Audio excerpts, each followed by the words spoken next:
It's true. That's a true statement, by the way. He's actually walking to his car, so he needs a night off. So. Dave, you want to start? Worked the last 20 games. Is it right? I want to just the moment in the second quarter, or moments when it started to come together for you. What was what kind of let you know that you were back in rhythm? Because obviously, first trip to the foul line, it didn't look like the AD we're used to seeing. Yeah. It was actually like in the first quarter, the first maybe like 30 seconds to a minute. I was kind of just testing the water.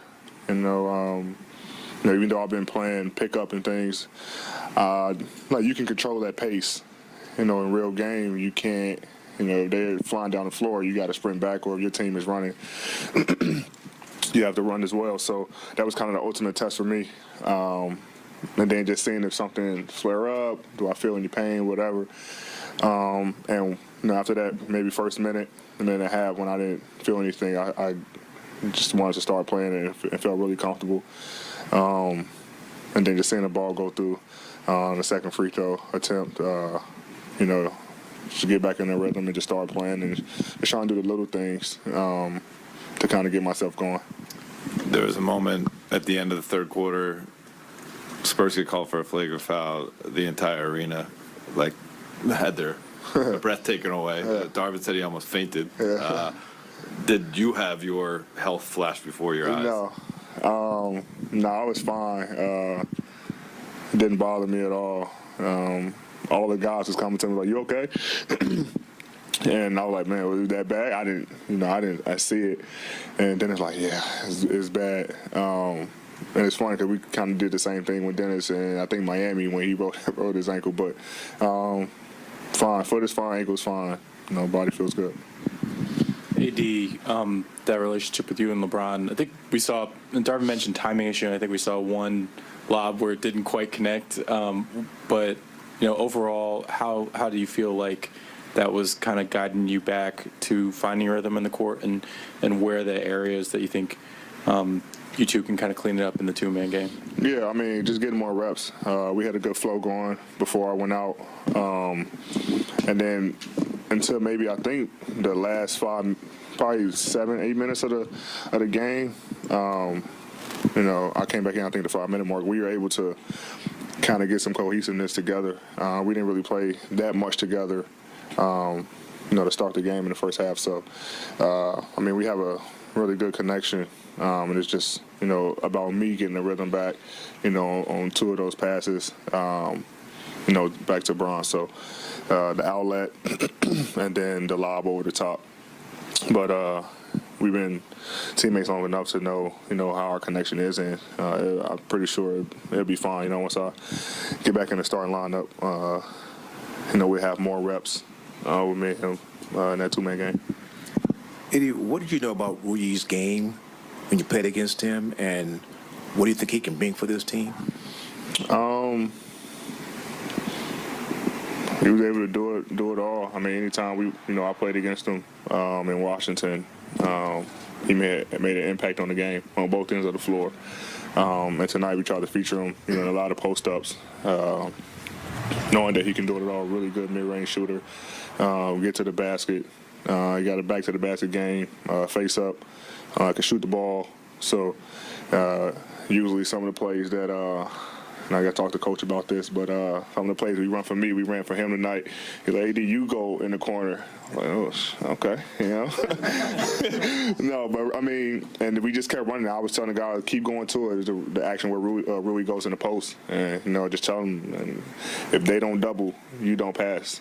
You go to work. So he got going, made a turnaround, then got fouled.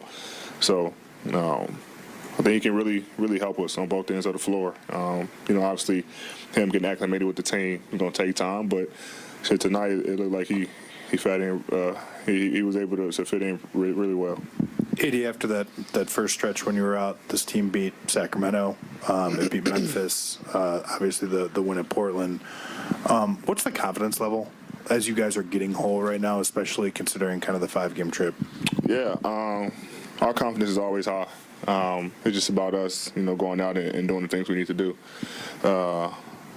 No matter who we're playing, we feel like we can beat any team. And a lot of teams that's in the top of the West or top of the East, top teams we've either beaten or in really close games. So, this team is a resilient team, and, they've shown that over the past, 2, 3, 4, 5 weeks, whatever, winning games against big teams. So we always have our swag, we always have our confidence, and, it's about us just going on the floor and showing that.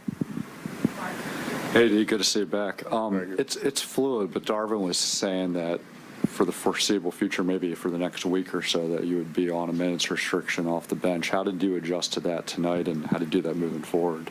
It was definitely, new for me since I've been playing. I told him, I said the last time I came off the bench was the 2012 Olympics.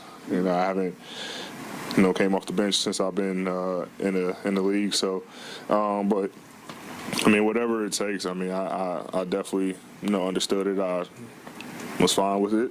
Tried to stay ready and went in and did what I had to do. But it's definitely a different road. Trying to, you warm up, then you sit down, and then you go in. That was different for me, but felt good. I felt good out there. Steve. Welcome back. Thank you. You're about to enter a remarkable 10-day period, I think, with you've been in the Olympics, you've been an NBA champion, college champion, and now you're going to be part of this excitement, I guess, as LeBron breaks this record. You're close to LeBron, I know. You guys have a great relationship. How excited are you for him, and what do you think it means to be able to break this legendary record? Well, for me, I think it's just great. I think, watching him, since I was younger, he's been like a role model, idol, type for me. And we actually had the conversation when I first got here. I used to go to his camp, like all this. I look up to him, like, man, I want a picture. And now, we're close mates and end up winning that championship that year. So it all comes full circle. But I'm pretty sure if you ask LeBron, what it means to him to break the record. I think he said something already that he never thought to do something like that, but he's more about winning. So if he, which is impossible, if he didn't break it this year and we won, like he wouldn't care. So, but I knew how he felt, when he passed Kobe, and so like to be number one, like I don't know, it's